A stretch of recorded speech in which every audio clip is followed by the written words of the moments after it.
Hello दोस्तों, आज है 13 मार्च 2024 बुधवार का दिन, हिंदी तिथि फाल्गुन शुक्ल चतुर्थी। और आइए बात करते हैं आज के मुख्य समाचार, बड़ी खबरें देश और दुनिया का ताजा अपडेट लेकर हाजिर हो गए। आज का ये वीडियो काफी ज्यादा स्पेशल होने वाला है। वीडियो में बहुत मजा आने वाला है क्योंकि सरकारों ने कई बड़े ऐलान किए हैं, कैबिनेट ने फैसले लिए हैं। कर्मचारियों के लिए, किसानों के लिए, महिलाओं के लिए, युवाओं के लिए, बेरोजगारों के लिए कई बड़े ऐतिहासिक ऐलान आपको इस वीडियो में देखने को मिलेंगे। इसीलिए हमने कहा कि ये वीडियो बहुत ज्यादा स्पेशल और महत्वपूर्ण होने वाला है। वीडियो को आपको पूरा ध्यान से आखिर तक जरूर देखना है। देश के अलग अलग राज्यों की ओर से बहुत ही ज्यादा महत्वपूर्ण अपडेट आपको मिलने वाला है। बिना टाइम विलंब के शुरुआत करते हैं आज की पहली बड़ी खबर। लेकिन आपको बता दें, आज 13 मार्च बुधवार का दिन है और आज चतुर्थी व्रत का योग भी बन रहा है। यानी आज बुधवार 13 मार्च को फाल्गुन शुक्ल पक्ष की चतुर्थी का व्रत किया जाएगा और ये व्रत गणेश जी की कृपा पाने के लिए करते हैं। ऐसा माना जाता है कि आज के दिन जो लोग चतुर्थी व्रत करते हैं उनके घर परिवार में सुख शांति और समृद्धि बनी रहती है। और खास तौर से आज महिलाएं जरूर व्रत रखती हैं। आज के दिन आप कुछ खास चमत्कारी उपाय भी कर सकते हैं। आर्थिक स्थिति में सुधार देखने को मिलेगा।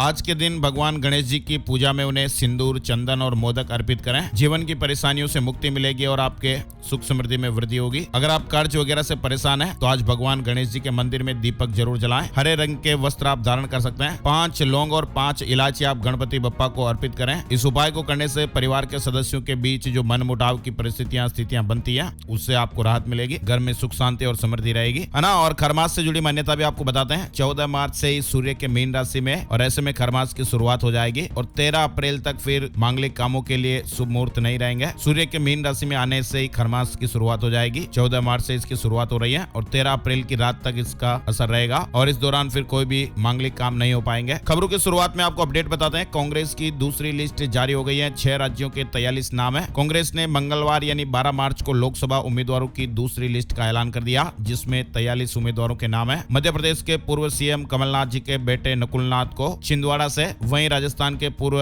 सीएम अशोक गहलोत के बेटे वैभव गहलोत को जालोर से टिकट दिया गया है। पंजाब में बड़ा राजनीतिक उलटफेर दिखाई दिया। कुरुक्षेत्र से भाजपा सांसद नायब सिंह सैनी हरियाणा के 11वें मुख्यमंत्री बन गए। मंगलवार शाम को उन्होंने राजभवन में शपथ ली। हरियाणा में नई सरकार का गठन हुआ है और नई सरकार ने आज यानी 13 मार्च को विधानसभा का सेशन भी बुलाया, जिसमें फ्लोर टेस्ट होगा। लोकसभा चुनाव से ठीक पहले हरियाणा में बीजेपी की नई सरकार का गठन हुआ है। नायब सिंह सैनी ने हरियाणा के मुख्यमंत्री की शपथ ले ली है। उनके साथ 5 मंत्रियों ने भी शपथ ली है। सीएए से जुड़ी बड़ी खबरें आ रही हैं। सीएए के नोटिफिकेशन के दूसरे दिन ही वेबसाइट भी लॉन्च हो गई है। सिटीजनशिप अमेंडमेंट एक्ट यानी सीएए के तहत भारतीय नागरिकता के लिए गृह मंत्रालय ने वेब पोर्टल लॉन्च कर दिया है। पाकिस्तान, अफगानिस्तान और बांग्लादेश से भारत आए हुए गैर मुस्लिम शरणार्थियों से नागरिकता के लिए आवेदन मांगे गए हैं। केंद्र ने सोमवार 11 मार्च को सीएए का नोटिफिकेशन जारी किया था और इसके साथ ही यह कानून देश भर में लागू हो गया। सीएए को हम हिंदी में नागरिकता संशोधन कानून कहते हैं। और इसमें होगा क्या दोस्तों कि 31 दिसंबर 2014 से पहले पाकिस्तान, अफगानिस्तान और बांग्लादेश से भारत आए हुए हिंदू, सिख, बौद्ध, जैन, पारसी और ईसाई समुदाय के लोगों को नागरिकता दी जाएगी। दूसरी तरफ इंडियन यूनियन मुस्लिम लीग ने सीएए पर रोक लगाने की मांग करते हुए सुप्रीम कोर्ट में एक याचिका दायर की है। वहीं तमिलनाडु के मुख्यमंत्री एमके स्टालिन ने कहा कि वे राज्य में ये कानून लागू नहीं करेंगे। साथ ही केंद्रीय गृह मंत्री अमित शाह ने मंगलवार को अल्पसंख्यकों को भरोसा दिया है। कहा कि नागरिकता संशोधन अधिनियम सीएए उनकी नागरिकता नहीं छीनेगा। अमित शाह ने यह साफ किया कि सीएए नागरिकता देने वाला कानून है, छीनने वाला नहीं, और सीएए के कारण कोई भी नागरिक अपनी नागरिकता नहीं खोएगा। मोदी सरकार ने वादे के मुताबिक सीएए को लागू किया है। सीएए के खिलाफ असम में एक बड़े आंदोलन की तैयारियां हो रही हैं। गुवाहाटी सील कर दिया गया है। 30 संगठन एकजुट हैं और इन्हें रोकने के लिए अस्थायी जेल भी बनाई जा रही है ना दोस्तों। और इन खबरों के बीच बड़ी खबर, पीएम मोदी ने 10 वंदे भारत ट्रेनें लॉन्च कर दी है। 85,000 करोड़ की योजनाओं का इनॉग्रेशन किया गया। साबरमती में कोचरब आश्रम का भी उद्घाटन किया। पीएम मोदी ने मंगलवार को अहमदाबाद में 85,000 करोड़ रुपए की रेल प्रोजेक्ट का इनॉग्रेशन किया। देश भर के विभिन्न राज्यों से चलने वाली 10 वंदे भारत एक्सप्रेस ट्रेनों को भी हरी झंडी दिखाकर रवाना किया। एक स्टेशन एक उत्पाद स्टॉल का वर्चुअली शुभारंभ हुआ। बड़ी खबर आ रही है, कोविन पोर्टल की तरह ही यूविन से होगा टीकाकरण। देश में कई भी बच्चों को आप टीका लगवा पाएंगे। डेटा के लिए कोविन से लिंक किया गया है और आज से इसकी शुरुआत भी हो जाएगी। कोरोना के दौरान कोविन पोर्टल के माध्यम से लोगों को टीकाकरण कराने के लिए ऑनलाइन बुकिंग की सुविधा प्रदान की गई थी। ठीक इसी तरह से अब यूविन पोर्टल लॉन्च किया गया, जिस पर 0 से लेकर 5 साल तक के बच्चों के और गर्भवती महिलाओं को टीके लगवाने के लिए टीकाकरण केंद्रों की जानकारी और ऑनलाइन बुकिंग की सुविधा दी जाएगी। इस वेबसाइट के माध्यम से आम जनता आसानी से टीका लगवाने के लिए बुकिंग करा पाएंगे और टीका लगवाने के बाद डिजिटल सर्टिफिकेट भी वेबसाइट के माध्यम से प्राप्त होगा। नंदुरबार में राहुल गांधी ने किया जाति जनगणना आर्थिक सर्वे का वादा। राहुल गांधी की भारत जोड़ो न्याय यात्रा अंतिम चरण में महाराष्ट्र के नंदुरबार पहुंची। ये जगह कभी कांग्रेस का गढ़ हुआ करती थी। मंगलवार को राहुल गांधी ने आदिवासी न्याय सम्मेलन में अपने भाषण की शुरुआत जय आदिवासी कहकर की। आपको बता दें ये जगह और भी खास है क्योंकि साल 2010 में पूर्व पीएम मनमोहन सिंह ने आधार कार्ड की लॉन्चिंग भी नंदुरबार के तेंबली गांव से की थी। एसबीआई बैंक ने इलेक्टोरल बॉन्ड का डेटा चुनाव आयोग को भेज दिया है। अब इसी 15 मार्च तक वेबसाइट पर अपलोड करेगा। टीबी मरीज की आंखों की रोशनी नहीं जाएगी। कानपुर मेडिकल कॉलेज के डॉक्टर ने इलाज पर रिसर्च पूरा किया है और मरीज का 80% जो विजन है वो लौट रहा है। अधिकतर आपने ये देखा होगा कि जो टीबी के मरीज है उनका इलाज यदि काफी लंबे समय तक चलता है तो ऐसे मरीजों की आंखों की रोशनी धीरे धीरे कम होने लगती है क्योंकि टीबी के मरीजों को एक दवा ऐसी दी जाती है जो कि उनके आंखों की नसों में असर करती है और जब कोई दवा आंखों की नसों में असर करती है तो धीरे धीरे ये सूखने लगती है और फिर आंखों का विजन यानी रोशनी भी कम होने लगती है। ऐसे लोगों का विजन वापस आना असंभव था लेकिन कानपुर मेडिकल कॉलेज के एक रिसर्च ने इसको संभव बना दिया। 7 सालों से इस पर रिसर्च किया जा रहा था। पिछले 6 महीने के अंदर 20 मरीजों की आंखों की रोशनी वापस आ गई है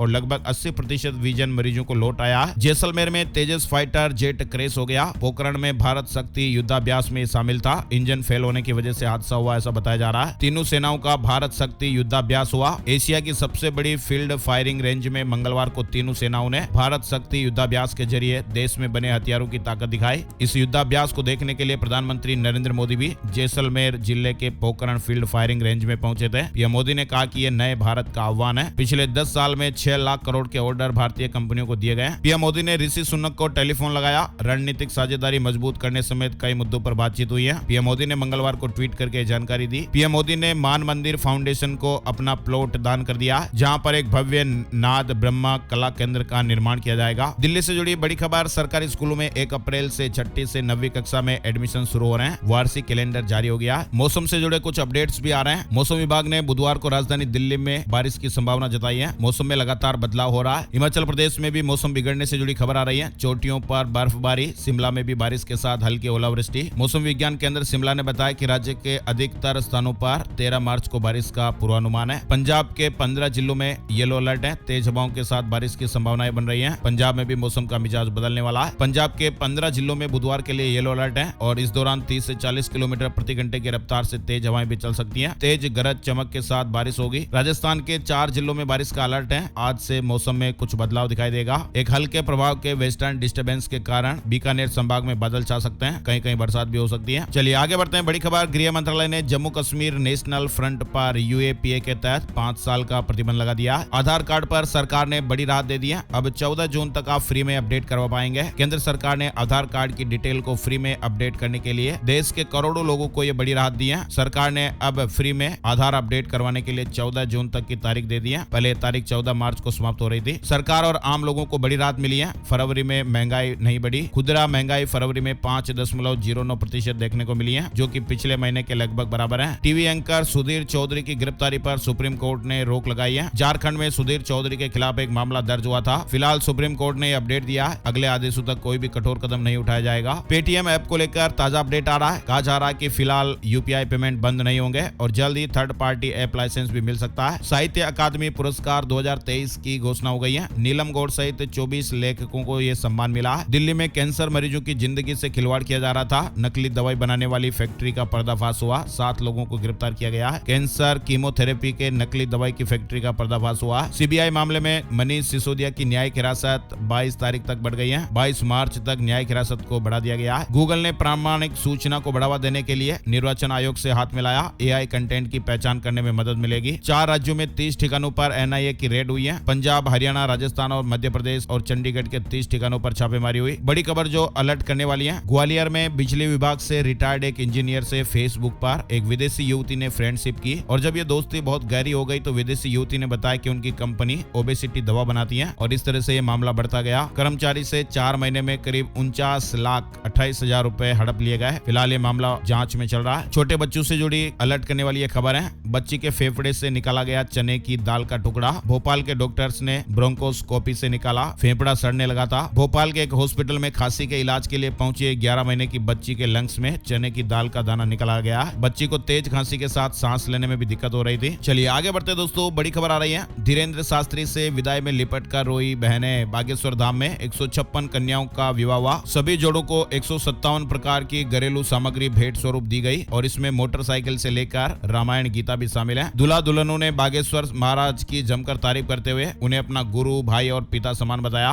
90 दिनों में जेकेसी को मिलेगी जेट एयरवेज की ownership. Share market news update भी चल रहे हैं। शेयर बाजार में तेजी देखने को मिली है। सेंसेक्स 165 अंक की बढ़त के साथ 73,667 के स्तर पर बंद हुआ। वहीं निफ्टी में भी 3 अंक की तेजी रही और ये 22,335 के स्तर पर बंद हुआ। 30 शेयरों में से 22 में गिरावट और 8 में तेजी देखने को मिली। मोबाइल फोन से जुड़ी खबर आ रही है। आज 13 मार्च को पोको X6 सीरीज का नया smartphone Poco X6 neo launch किया जाएगा। ये Xiaomi का सब ब्रांड है। फरवरी में पैसेंजर व्हीकल की सेल्स 10.8% बढ़ी है। सियाम ने सेल्स रिपोर्ट जारी की। राजस्थान के सीकर में स्थित खाटू श्याम जी में बाबा श्याम का वार्षिक फाल्गुन मेला 11 मार्च से शुरू हो गया है और मुख्य मेला एकादशी पर 21 मार्च को भरेगा। मंदिर कमेटी ने अनुमान लगाया कि 11 दिन तक चलने वाले इस मेले में 25 लाख से ज्यादा श्रद्धालु बाबा श्याम के दर्शनों के लिए पहुंचेंगे। पहली बार दिव्यांगों और बुजुर्गों के लिए अलग लाइन व्यवस्थाओं में इस बार कुछ खास बदलाव किए गए हैं। खाटू श्याम जी लक्खी मेला से जुड़ा अपडेट है। राजस्थान में जूनियर इंस्ट्रक्टर के 1821 पदों पर वैकेंसी निकली है। दिल्ली में टीचिंग और नॉन टीचिंग की 1400 वैकेंसी। बड़ी खबर आ रही है। उज्जैन में कार खरीदने पर 2,67,000 रुपए तक फायदा।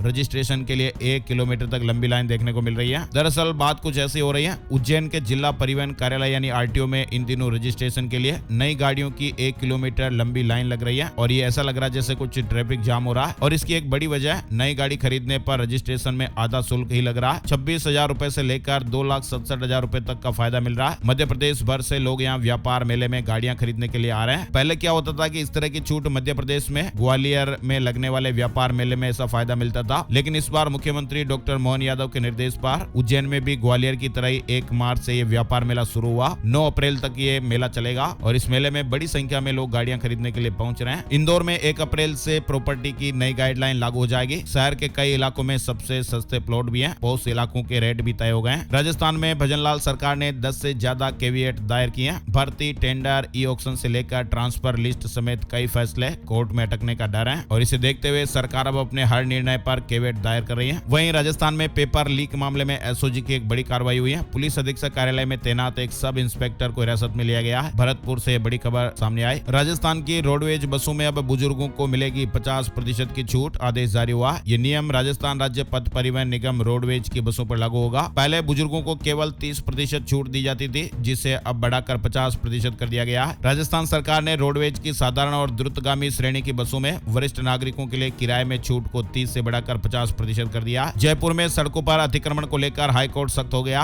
पुलिस, जेडीए और निगम अधिकारियों को तलब किया गया। कहा कि रिपोर्ट नहीं, एक्शन चाहिए। छत्तीसगढ़ से बड़ी खबर सामने आ रही है। छत्तीसगढ़ में कृषक उन्नति योजना के तहत मंगलवार को किसानों को 13,320 करोड़ रुपए की आदान सहायता राशि प्रदान की गई। बैंक खाते में पैसे ट्रांसफर हुए हैं। यूपी से जुड़ी बड़ी खबर है। योगी कैबिनेट में शामिल 5 नए मंत्रियों के विभागों का बंटवारा हो गया। उत्तर प्रदेश के सरकारी कर्मचारियों से जुड़ी बड़ी खुशखबरी। यूपी के सरकारी कर्मचारियों को मुख्यमंत्री योगी आदित्यनाथ जी ने होली का गिफ्ट दिया। महंगाई भत्ता बढ़ाने का आदेश जारी हो गया। 4% महंगाई भत्ते में बढ़ोतरी के आदेश हो गए। पेंशनरों के लिए भी जल्द इसका ऐलान होगा और यह आदेश 1 जनवरी 2024 से प्रभावी होगा। यूपी बोर्ड कक्षा 10वीं और 12वीं की कॉपियों की चेकिंग का काम 16 मार्च से शुरू हो रहा है। सभी कॉपियों की चेकिंग 31 मार्च 2024 तक पूरी हो जाएगी। उत्तर प्रदेश में 69,000 सहायक शिक्षकों की भर्ती में ईडब्ल्यूएस आरक्षण नहीं मिलेगा। इलाहाबाद हाईकोर्ट का आदेश आ गया। ताजा निर्णय में सहायक शिक्षकों के 69,000 पदों पर भर्ती के लिए आर्थिक रूप से कमजोर वर्ग ईडब्ल्यूएस के तहत आरक्षण का लाभ देने से कोर्ट ने इंकार कर दिया, क्योंकि यह भर्ती प्रक्रिया इस संबंध में कानून बनने से पहले ही हो गई थी। उत्तर प्रदेश में चिकित्सा अधिकारियों के 2532 पदों पर भर्ती के लिए आवेदन 15 मार्च से शुरू हो रहे हैं। उत्तर प्रदेश के 15 जिलों में 25 जगहों पर सख्ती रसोई चलाई जाएगी। लखनऊ में सीएम ने 11,000 करोड़ की योजनाओं का शिलान्यास और लोकार्पण किया है। गोरखपुर एम्स में आयुष्मान और सीजीएचएस मरीजों को फ्री इलाज मिलेगा। लाभार्थियों के लिए अलग से काउंटर होंगे। चंडीगढ़ में 7 खतरनाक प्रजाति के कुत्तों पर बैन, नियम तोड़ने पर 10,000 रुपए जुर्माना लगेगा। पालतू डॉग्स का रजिस्ट्रेशन कराना भी अनिवार्य है। होली से पहले झारखंड के कर्मचारियों के लिए महंगाई भत्ता 4% बढ़ा दिया गया है। कैबिनेट में 30 प्रस्तावों पर मोहर लगी है। पंचायत स्वयं सेवकों को 2500 रुपए मानदेय मिलेगा। झारखंड में भी राज्य कर्मचारियों के महंगाई भत्ते में 4% बढ़ोतरी को मंजूरी दे दी गई है और सरकार के इस निर्णय का लाभ पेंशन धारकों को और पारिवारिक पेंशन धारकों को भी मिलेगा। परिवहन भत्ते में भी बढ़ोतरी की गई है। इसके अलावा तीर्थ योजना से झारखंड के 11 नए तीर्थ स्थलों को जोड़ा गया। 16 मार्च को एक बार फिर कैबिनेट की ओर बैठक बुलाई गई है। मुख्यमंत्री चंपाई सोरेन ने 2 बड़ी योजनाएं भी शुरू की है। गुरुजी क्रेडिट कार्ड लॉन्च हुई है। छात्रों को उच्च शिक्षा के लिए 15 लाख रुपए तक लोन की सुविधा मिलेगी। साथ ही मांग की मुंडा छात्रवृत्ति योजना भी लॉन्च कर दी गई है और इस योजना के तहत डिप्लोमा स्तरीय कोर्स के लिए छात्राओं को प्रति वर्ष 15,000 और बीटेक कोर्स के लिए 30,000 रुपए सालाना मदद मिलेगी। उत्तराखंड से बड़ी खबर, हाउस ऑफ हिमालयाज के ई पोर्टल का शुभारंभ हो गया। लोकल उत्पादों को बढ़ावा देने के लिए इन्वेस्टर समिट के दौरान पीएम ने शुरुआत की थी। उत्तराखंड में उपनल कर्मचारियों के लिए राहत भरी खबर आई है। हड़ताल की अवधि का मानदेय नहीं कटेगा। 6,000 करोड़ से ज्यादा के महादेव सट्टा ऐप घोटाला में छत्तीसगढ़ एसीबी ने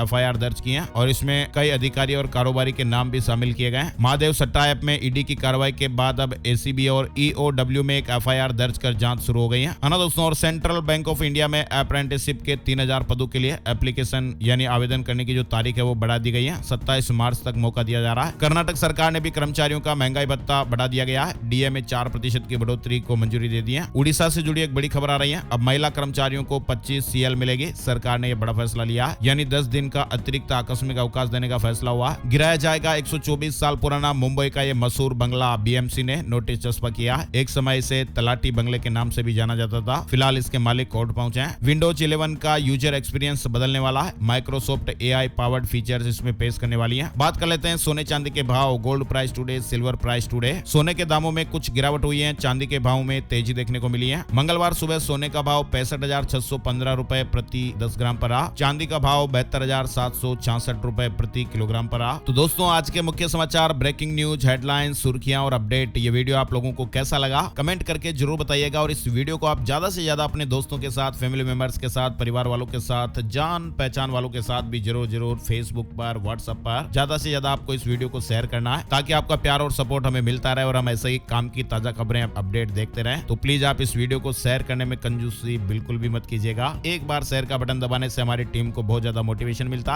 है ना। और एक नई जानकारी, नए टॉपिक, नए वीडियो में फिर मिलेंगे। तब तक के लिए जय श्री राम, जय हनुमान।